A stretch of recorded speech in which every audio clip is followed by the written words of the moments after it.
Buenas noches, hermanos. Bendiciones para todos. Bien, pues antes de iniciar con el contenido del estudio, hay un videíto breve que quisiera que veamos para empezar a tener una idea del contexto. Si lo tienen listo, creo que dura solamente 2 minutos.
Y un cruce de caminos entre el mar y la tierra. Cuando los ingenieros completaron el canal en 1893, los barcos eran mucho más pequeños. Hoy en día, algunos atrevidos capitanes controlan embarcaciones que caben por poco entre las pronunciadas paredes del canal. Su paso nos ofrece una de las vistas aéreas más espectaculares de Grecia.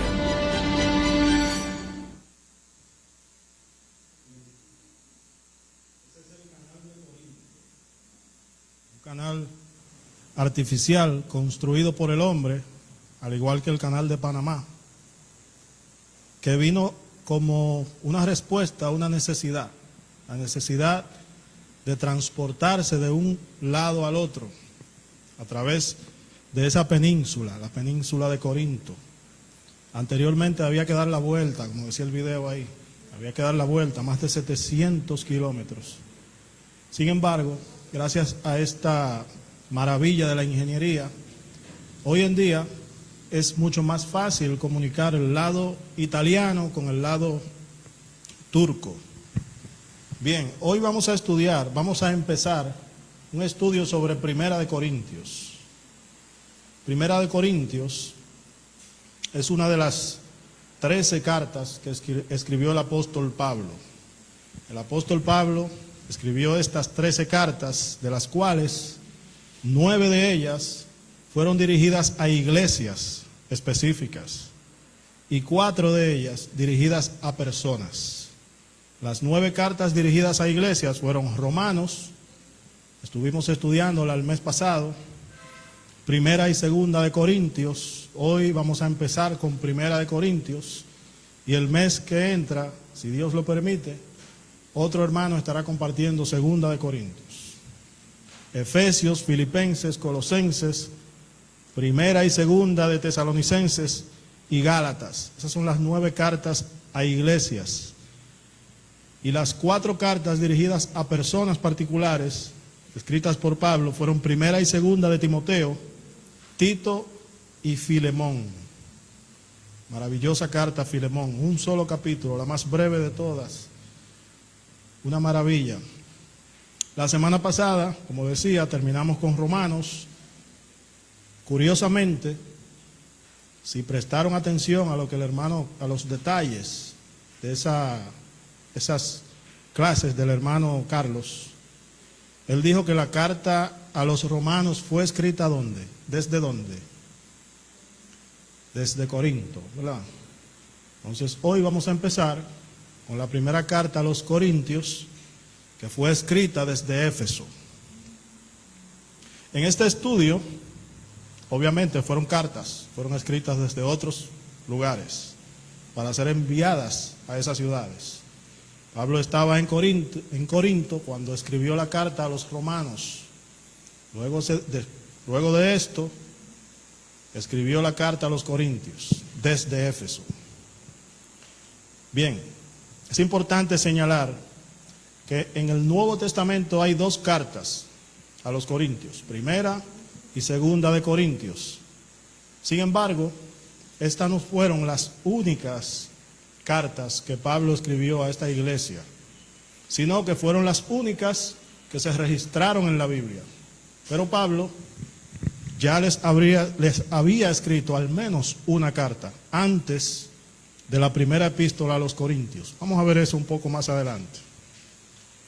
En este estudio no estaremos leyendo verso a verso la carta aquí en la iglesia. Sin embargo, eso no significa que no vamos a leer la carta completa. Este estudio no funciona si no leemos la carta. Lo que vamos a hacer es estudiar aquí el contexto,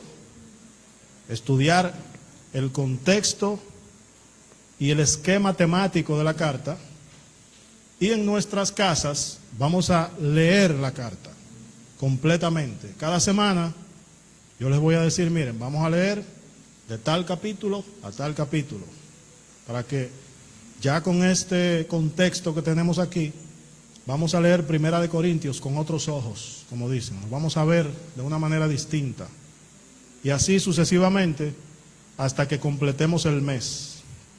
Claro está, vamos a ir repasando algunos pasajes aquí, algunos pasajes clave para entender los grandes temas de la carta de Corintios, de la primera carta a los Corintios. Bien, vamos al contexto. Primero vamos a hablar del autor, brevemente. Ya todos conocemos al apóstol Pablo. Pablo fue un perseguidor de la iglesia al principio de su vida adulta. Saulo, como se conocía también, Saulo era su nombre judío, Pablo era su nombre gentil. Saulo, perseguidor de la iglesia, sin embargo, se convirtió al cristianismo camino a Damasco de una manera muy chocante, porque literalmente Cristo se le apareció. Y esta conversión de Pablo está registrada en Hechos, capítulo 9. Les invito a que lo lean si no lo han hecho, o a que lo estudien si lo han leído así superficialmente. Precisamente cuando Saulo se dirigía a Damasco, iba a perseguir cristianos. Había conseguido un permiso especial para ir a perseguir cristianos hasta allá, hasta Damasco. Y Cristo se le apareció y le dijo, ¿por qué me persigues? Todo esto está en Hechos 9. El ministerio de Pablo consistió en llevar el evangelio a los gentiles, es decir, a las naciones extranjeras, no judías. Distinto, por ejemplo, a Pedro, Juan, los demás apóstoles que se concentraban ahí, en la región de Israel.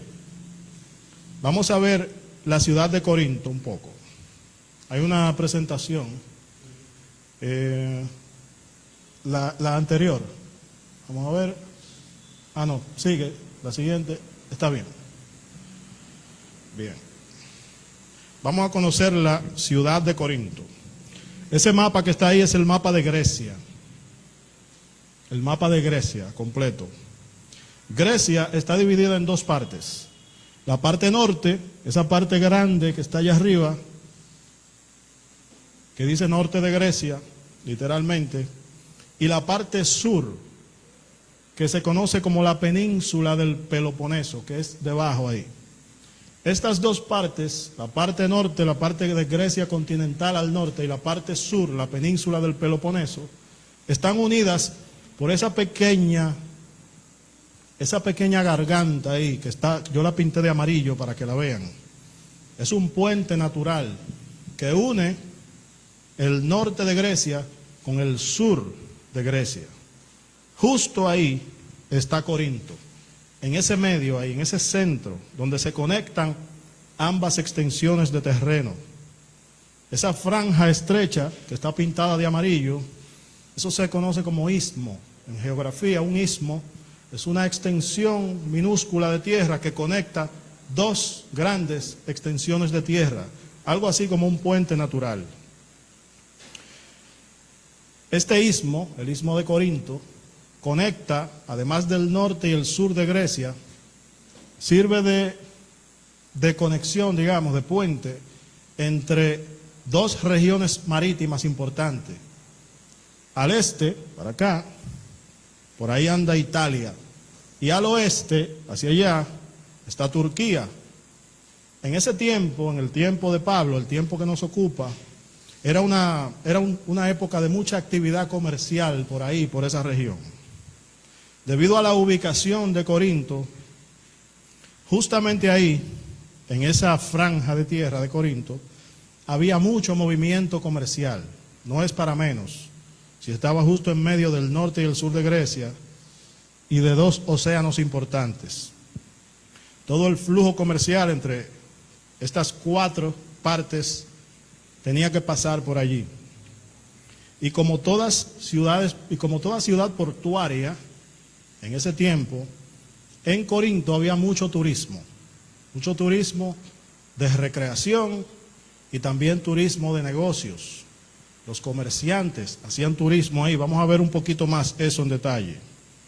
En algunas, recuerden que en ese tiempo el transporte era por barco, transporte de carga, transporte comercial, se hacía por barco exclusivamente.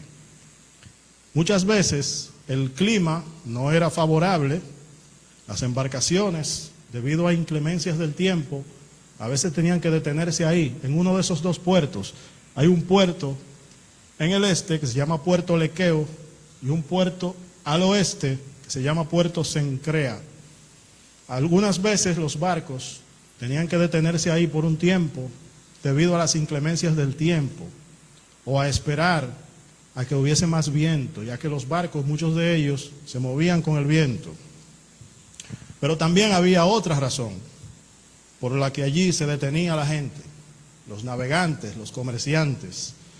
Y era una razón, y era de hecho la principal, y era una razón logística. Sucede que cuando los comerciantes que venían en barcos, ya sea de un lado o del otro, cualquiera de los dos puertos, cuando tenían que cruzar para el otro lado, ¿qué ustedes creen que pasaba? El canal no existía, por si acaso. El canal que vimos en el video fue inaugurado en el siglo XIX, estamos hablando del siglo I. Entonces, cuando había que cruzar, imagínense que usted tenga un barco cargado de mercancía de este lado y tenía que pasar para el otro lado.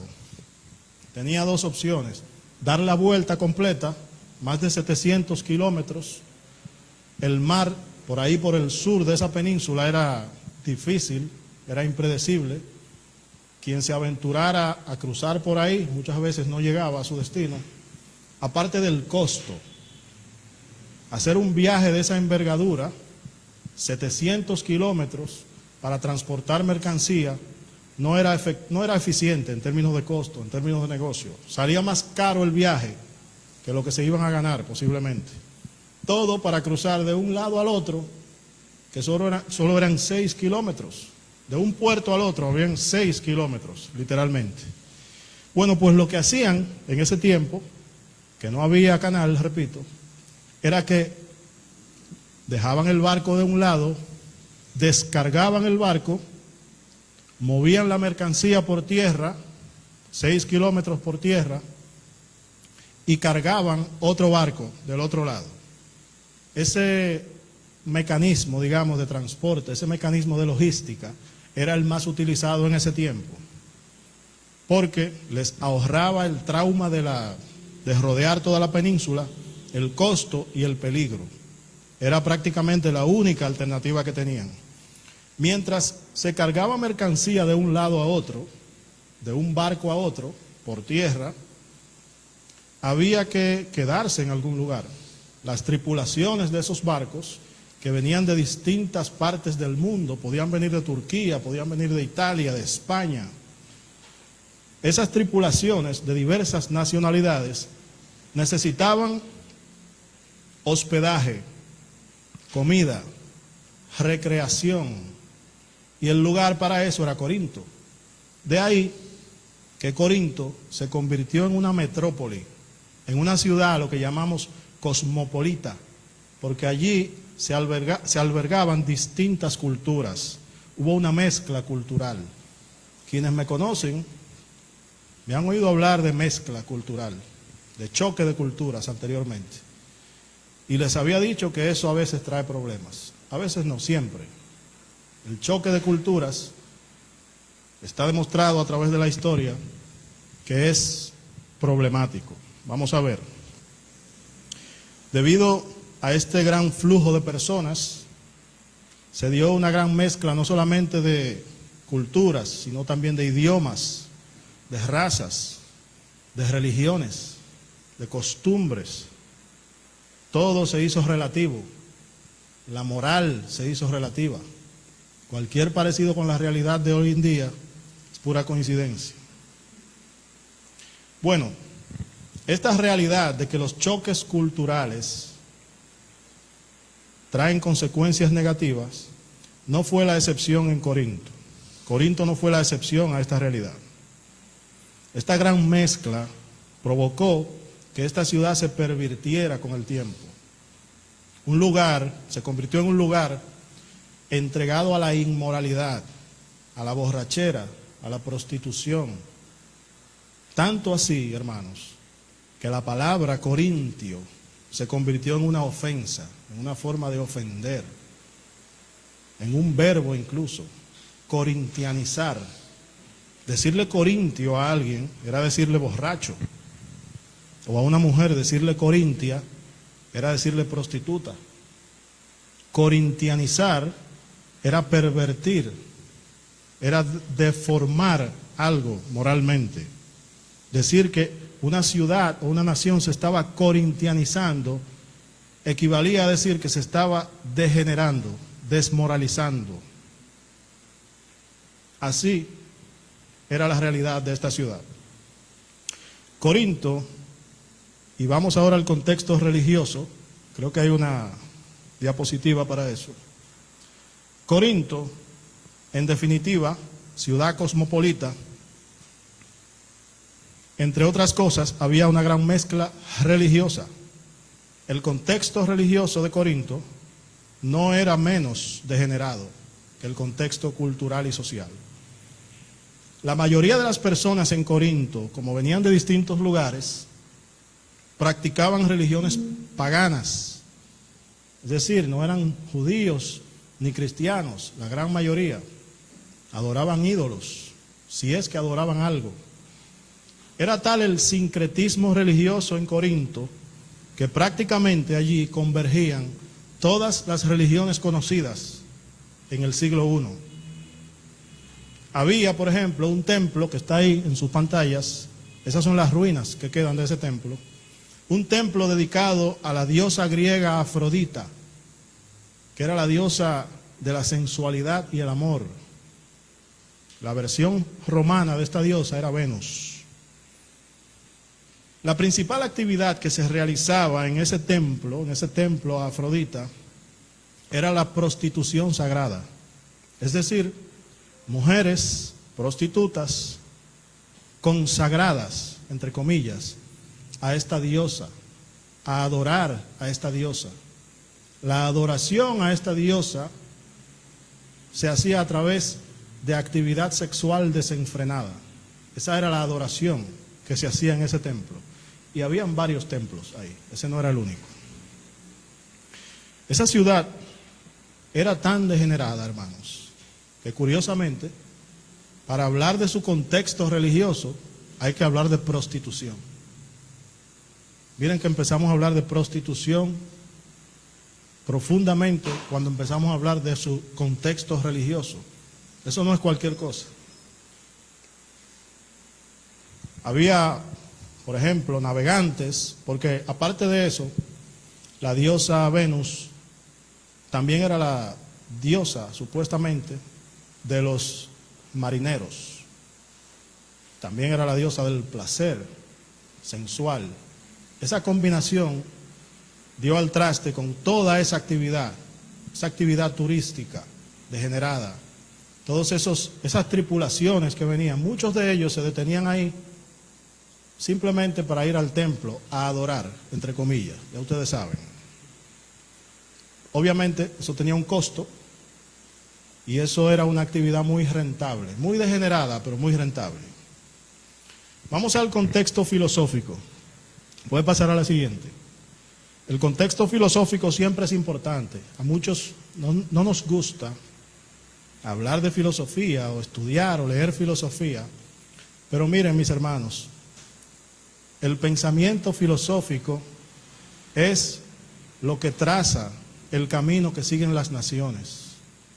Les aseguro que todo esto que estamos viviendo hoy en día, toda esta degeneración que está viviendo nuestra juventud especialmente, todo eso empezó con ideas de ciertas personas influyentes, de ciertos pensadores, de ciertos filósofos, relativistas, secularistas.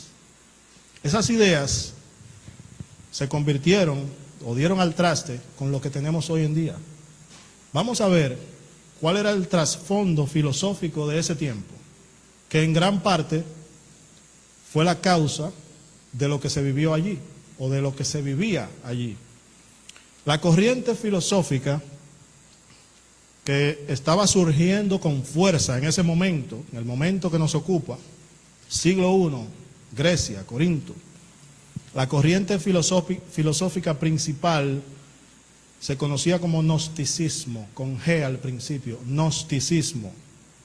El gnosticismo propone que la materia es mala por naturaleza y que el espíritu es bueno. Esta premisa se llama dualismo. Dualismo. La materia es mala, intrínsecamente mala, incluyendo el cuerpo, la carne, es mala, y el espíritu es bueno. Y eso no se oye tan mal. El problema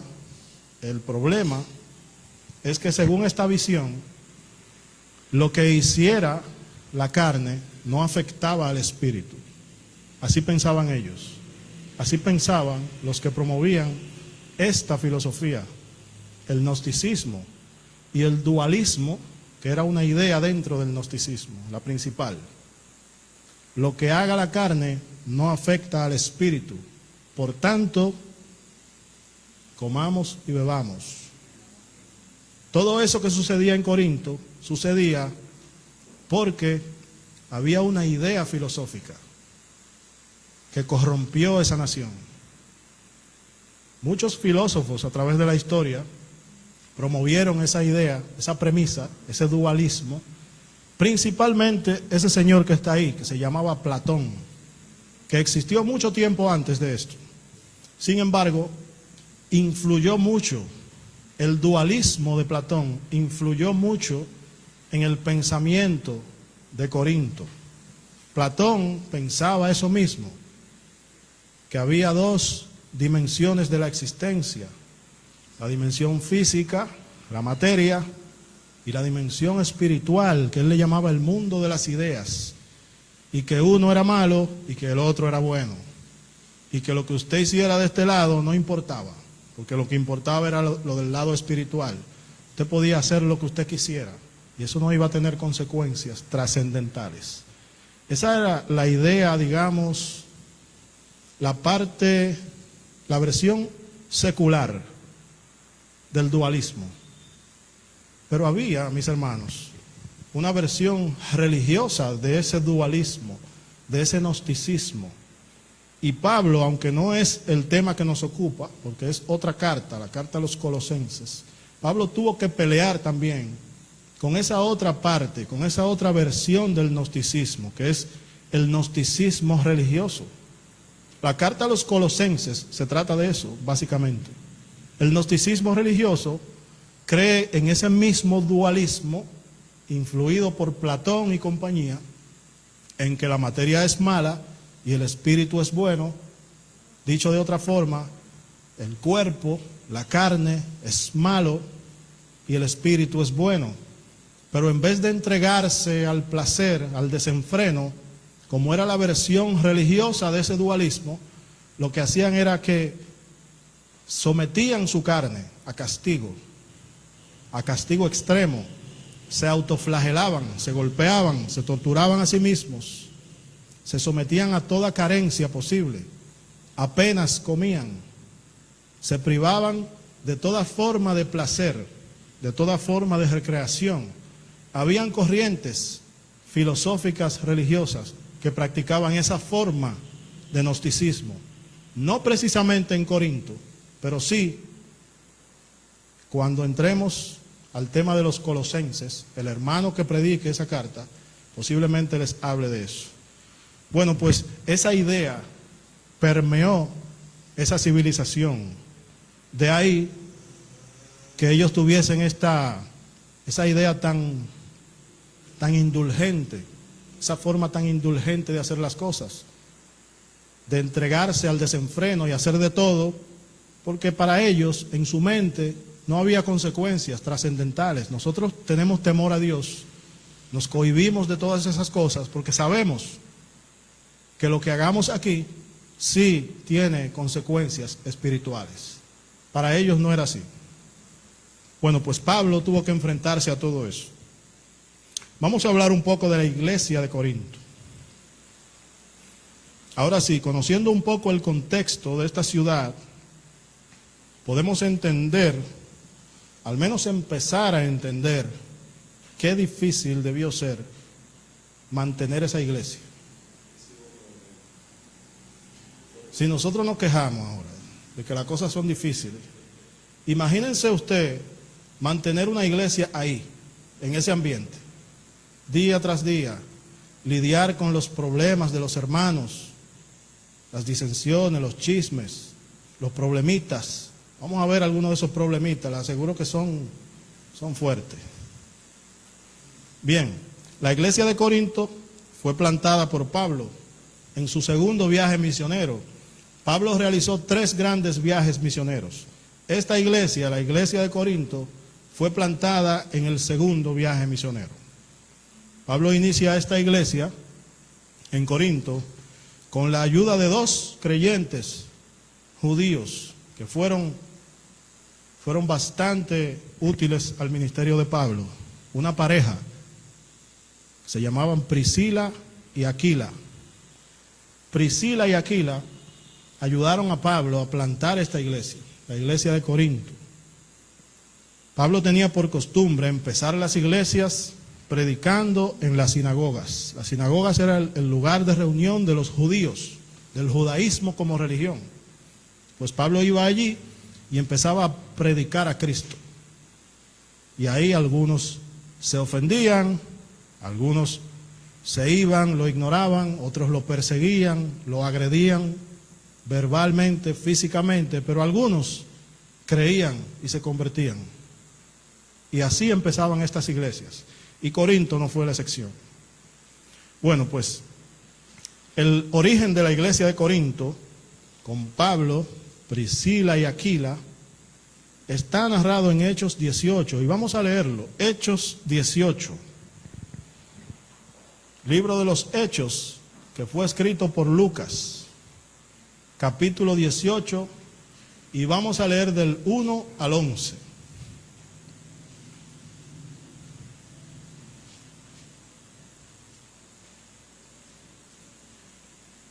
Y dice así la palabra de Dios. Hechos, capítulo 18, versículos del 1 al 11.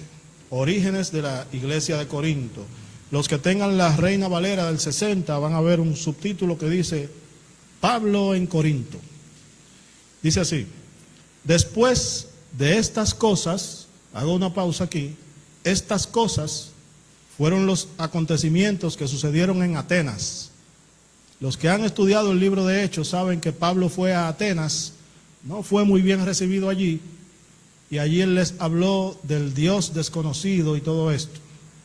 Después de eso, porque Atenas está bien cerca de Corinto, está del lado continental, solo hay que cruzar esa franja y ya usted está en Corinto. Después de estas cosas, Pablo salió de Atenas y fue a Corinto y halló a un judío llamado Aquila, natural del Ponto, recién venido de Italia, con Priscila su mujer, por cuanto Claudio, emperador, Claudio había mandado que todos los judíos saliesen de Roma. Fue a ellos, Pablo, y como era del mismo oficio, se quedó con ellos y trabajaban juntos, pues el oficio de ellos era hacer tiendas, y discutía, y esa palabra discutía también se puede interpretar como predicaba, y discutía en la sinagoga todos los días de reposo, y persuadía a judíos y a griegos. Y cuando Silas y Timoteo vinieron de Macedonia, Pablo estaba entregado por entero a la predicación de la palabra, testificando a los judíos que Jesús era el Cristo. Bendita sea la palabra de Dios. Este fue el nacimiento de esa iglesia de Corinto. Ahí vemos nombres importantes como Aquila y Priscila, plantadores de esta iglesia junto con Pablo, Claudio, emperador. Y aquí hago otro paréntesis. Al apóstol Pablo, durante todo su ministerio, le tocó vivir bajo el gobierno de dos emperadores romanos, Claudio y Nerón. Aquí era Claudio. En la postrimería de su ministerio y de su vida fue Nerón, que fue quien mató a Pablo, quien lo mandó a matar, no solo a Pablo, también a Pedro y a miles de cristianos. Nerón inició la gran persecución de la iglesia. Me estoy adelantando mucho, pero es bueno tener ese contexto. Nerón era conocido como la bestia, era un sanguinario, incendió Roma, le echó la culpa a los cristianos y ahí empezó la gran persecución de la iglesia. Entre otras cosas, para que tengan una idea, Nerón mató a su madre y a varias amantes. Se dice que su madre, que se llamaba Agripina, cuando fue alcanzada por los sicarios de Nerón, se desnudó el vientre y les dijo: apuñálenme aquí, en ese vientre donde llevé por 9 meses a ese malagradecido. Ese era Nerón. Pues aquí todavía no estaba Nerón, estaba Claudio. Y Claudio había mandado, como dice ahí, versículo 2, Claudio el emperador había mandado que todos los judíos salieran de Roma. Fue a ellos, Pablo. Eso aparentemente fue algo, una iniciativa de Claudio, algo humano, pero la providencia de Dios estuvo ahí en todo momento. Dios permitió esto, esta salida de los judíos de Roma, para que nacieran iglesias. Esta iglesia surgió a raíz de eso. Y vemos más nombres importantes como Silas y Timoteo, que fueron muy útiles para el ministerio de Pablo. Pablo continúa por un tiempo predicando en esta iglesia, la iglesia de Corinto, y fortaleciéndola. Mucha gente se convierte y es bautizada. Y si se quedaron ahí mismo en Hechos 18, el versículo 8, dice lo siguiente: y Crispo, el principal de la sinagoga, creyó en el Señor con toda su casa. Y muchos de los corintios, oyendo, creían y eran bautizados. Este señor Crispo era el jefe, el principal de la sinagoga, esa sinagoga donde Pablo empezó a predicar, donde muchos no creyeron, pero el principal de la sinagoga creyó y muchos creyeron con él. Sin embargo, Pablo también tuvo mucha oposición ahí en esa ciudad, en esa sinagoga de Corinto, especialmente de los religiosos judíos. Después de 1 año y medio edificando esa iglesia, Pablo se marcha de Corinto y se va a Éfeso. Y es desde Éfeso que Pablo escribe la carta que nosotros vamos a estudiar. La primera carta a los Corintios. La segunda la escribió desde Macedonia. La segunda ustedes la van a ver el mes que entra. Y ya por fin vamos a entrar a la carta a los Corintios. Primera carta a los Corintios. Primero vamos a ver por qué Pablo escribió la carta a los Corintios. A ver, ¿por qué? Bueno, cuando Pablo estaba en Éfeso, empezó a recibir reportes de la iglesia de Corinto. Reportes no muy alentadores, reportes de problemas muy graves que se estaban dando en la iglesia de Corinto. Esa iglesia que él con tanto amor había plantado junto a Priscila y Aquila. Y estos problemas que le fueron reportados a Pablo lo llevan a él a escribir esta carta. La primera carta a los Corintios es una carta de reprensión, es una carta de disciplina, un llamado de atención. En buen dominicano, un boche. Primera de Corintios es un boche de Pablo por los problemas que hay.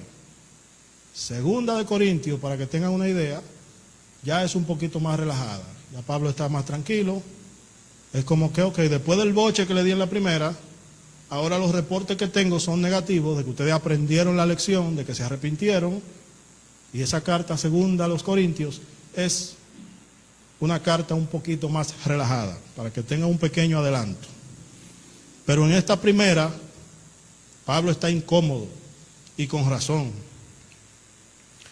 Es importante señalar que a pesar de que esta se llama primera carta a los Corintios, no fue la primera carta que Pablo le escribió a los Corintios, sino que fue la primera carta de Pablo a los Corintios registrada en el Nuevo Testamento. Ya Pablo les había escrito otras cartas, al menos otra carta, antes de primera a los Corintios. Y Pablo la menciona. Vamos a ver dónde la menciona. Ya por fin vamos a leer primera a los Corintios. Primera de Corintios, capítulo 5.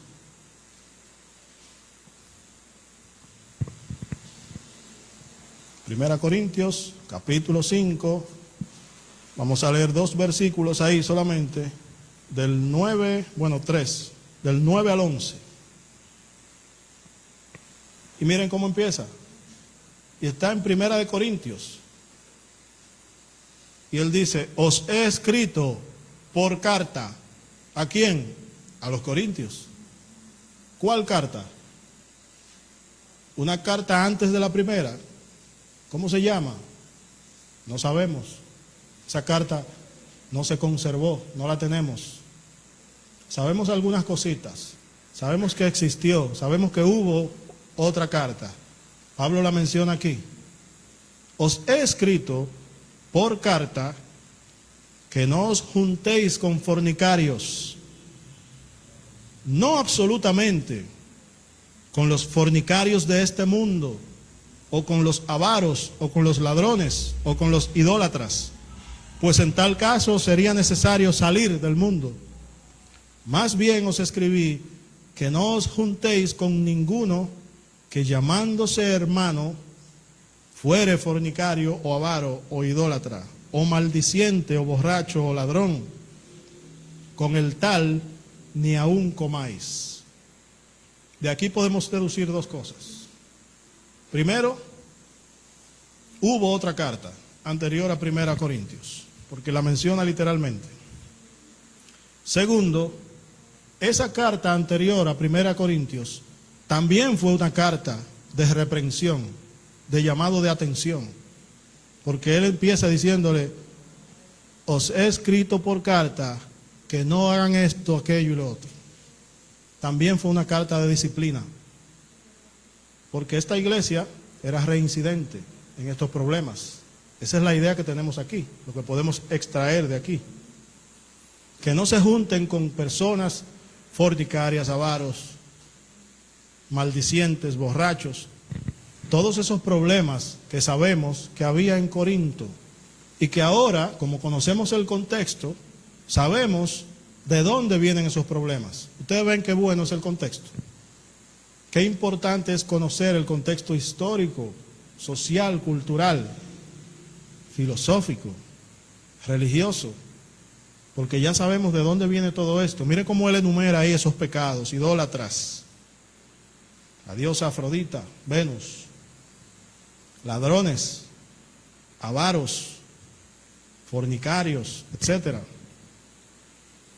Aquí se ve que Pablo les está reiterando, que no les está diciendo nada nuevo, él les está reiterando cosas que ya les había dicho. Vamos a ver los temas de esta carta. Esta carta tiene un gran número de temas. Si nos detenemos a estudiar cada tema, cada subtema, nos pasaríamos el año aquí hablando de Primera de Corintios.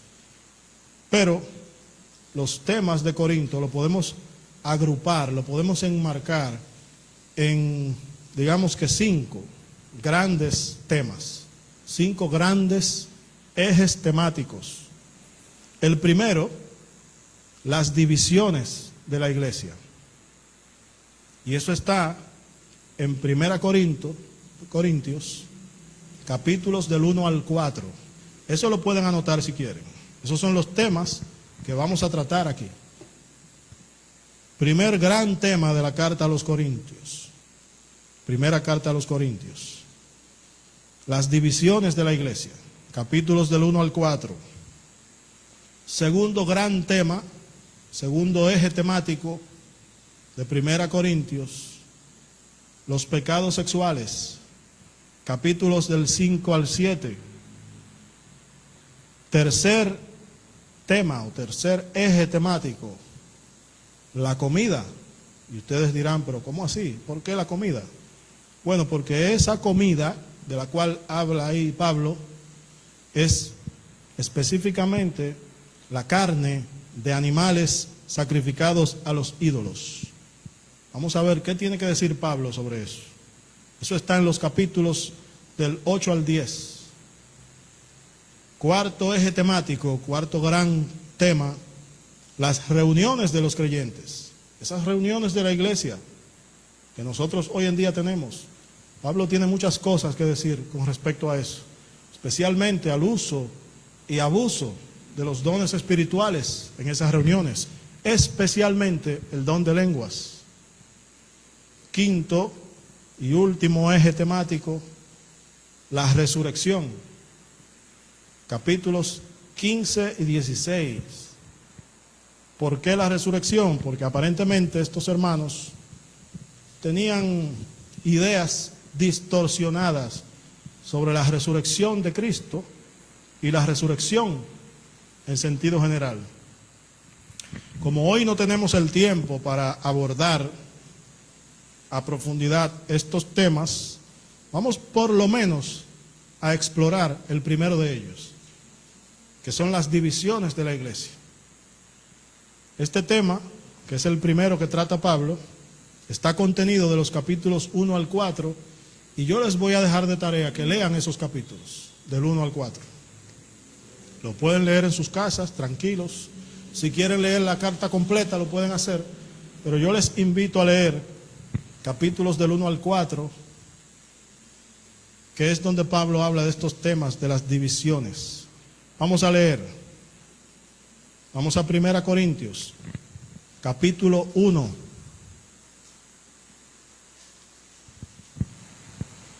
Primera Corintios 1, a partir del versículo 10. Y vamos a leer hasta el 17. Esto está justo después del saludo inicial de la carta y de la acción de gracias.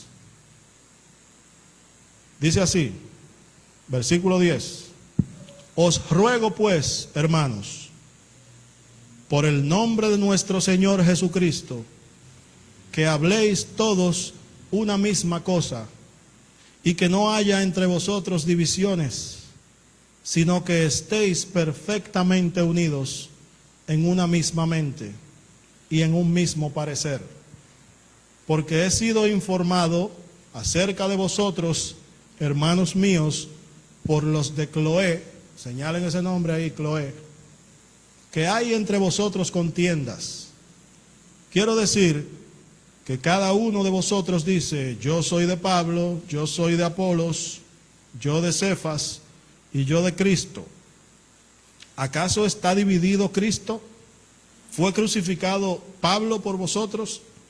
¿O fuisteis bautizados en el nombre de Pablo? Doy gracias a Dios de que a ninguno de vosotros he bautizado, sino a Crispo, principal de la sinagoga, ¿se acuerdan?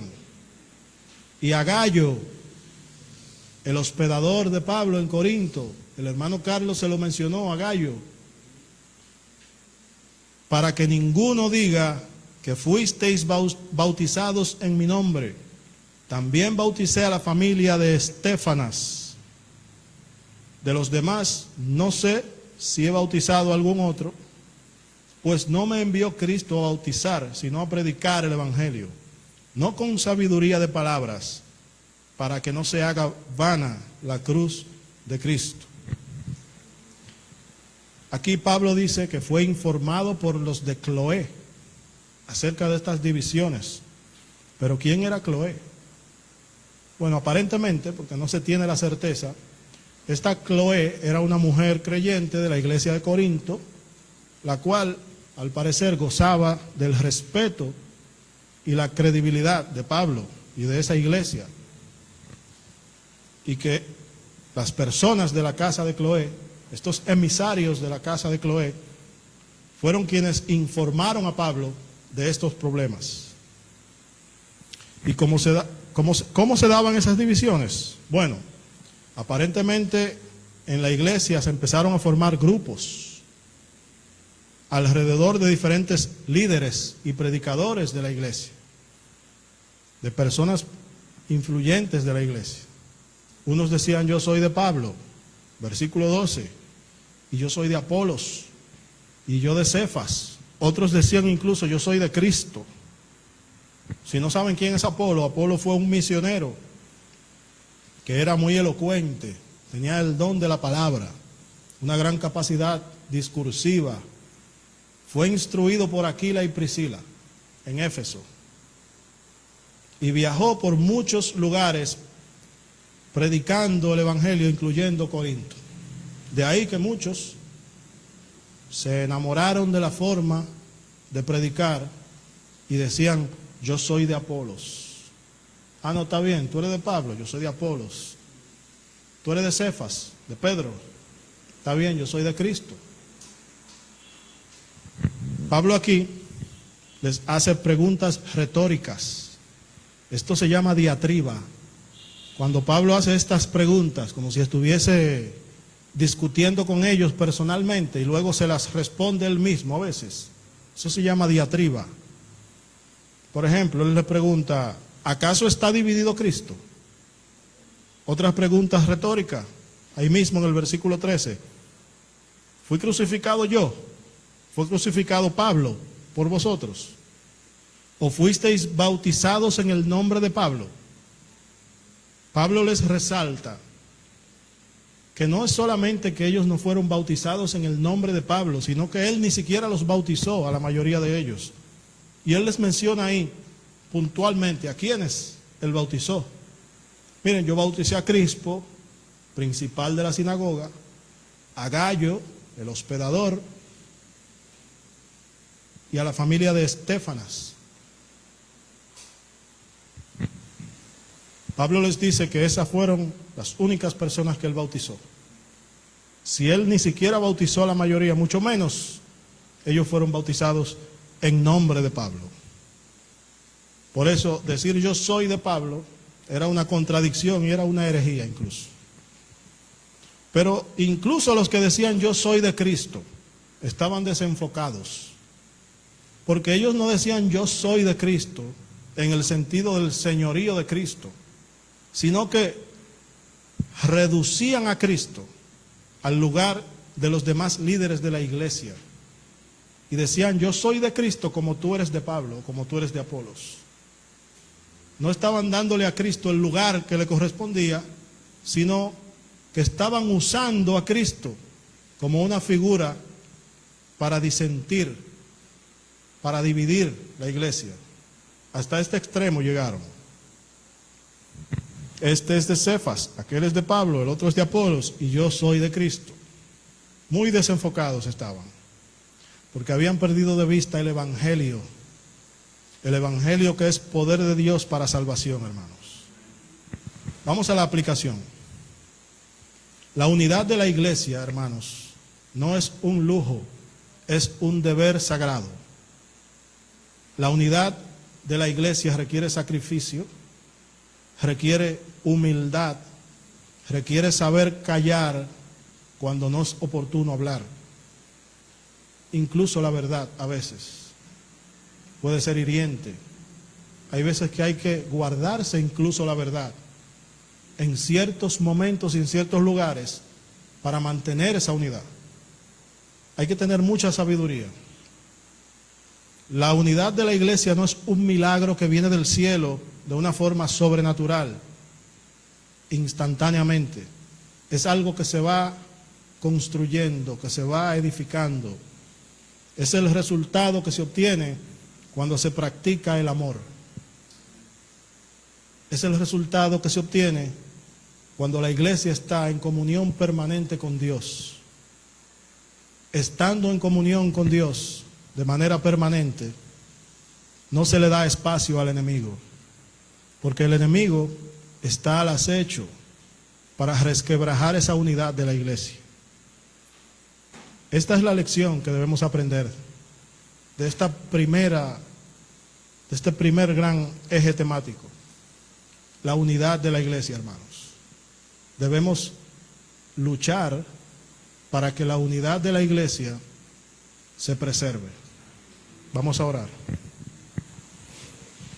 Señor, en este momento te damos gracias porque tú nos has permitido tener un tiempo de edificación, un tiempo de estudio, de aprendizaje, de oración.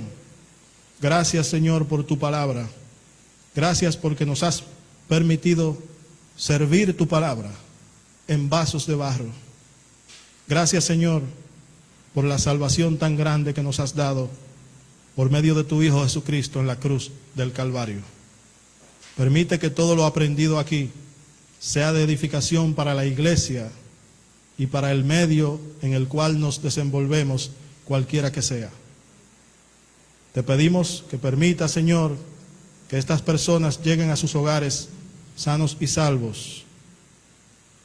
Permite, Señor, que sus corazones sean transformados, Señor, por tu palabra, por el nombre maravilloso de nuestro Señor Jesucristo.